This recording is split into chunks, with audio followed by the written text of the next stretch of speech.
Hi, my name is Malcolm Clemens Young, and I'm the Dean of Grace Cathedral here in San Francisco, California. And this is my More Good News broadcast for the last week of February.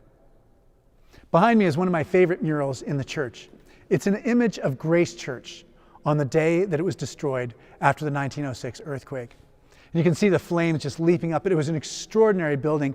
Grace is one of the oldest churches west of the Mississippi. And every time I pass where it used to be, it's only a few blocks down the hill on California Street, I think of what it must have been like to walk into that place. And I'm so fortunate in my life and in my ministry that when I was a young priest, when I was first ordained, I used to visit people who actually had firsthand experiences of that 1906 earthquake.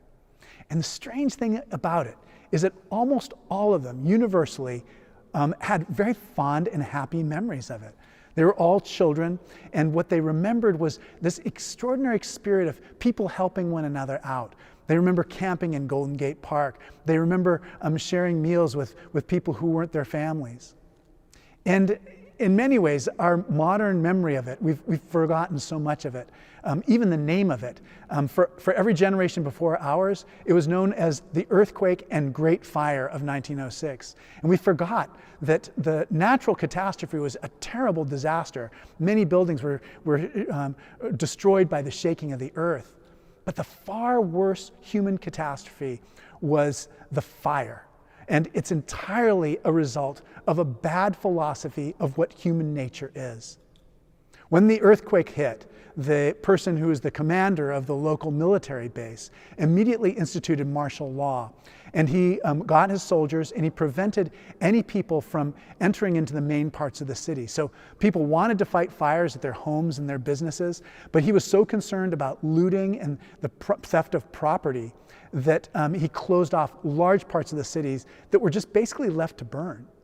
And if this weren't enough, he felt like they needed to do something actively. And so what they did was they detonated block after block after block of buildings. They just blew them up with dynamite. And these caused just intense fires also. And it's important for us to remember that our philosophy of human nature really matters. In the 16th and 17th century, philosophers like Thomas Hobbes, John Locke, and Jean-Jacques Rousseau, all of them had this idea of human nature. And they would talk about what a person would be like in the state of nature. And basically, the way they justified government was a kind of social contract where these independent, individual, self-sufficient, non-dependent, white European males would, if they were left to their own devices, would destroy each other. And the only way to stop them from destroying one another would be to institute a government. So each independent person gives up a certain amount of their liberty and freedom in order to be part of a greater common good. Now, the problems of this in our time are just so obvious. Like, we're not all white European males who are totally dependent. And as a matter of fact, that might be the most important part of this altogether, and that each one of us is always dependent on the others.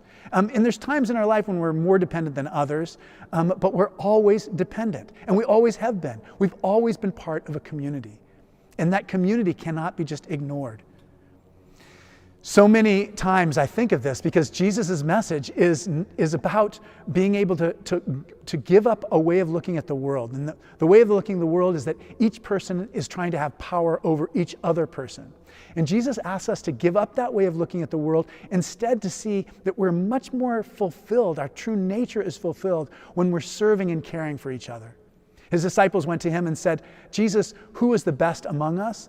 And Jesus basically said, the one who is the one who is servant of all is the one who is the greatest. Anyway, I'm so delighted to be in this beautiful building at Grace Cathedral and with these beautiful murals. And it won't be long until we'll all be gathered here together again. And I look forward very much to that day. Thank you for watching.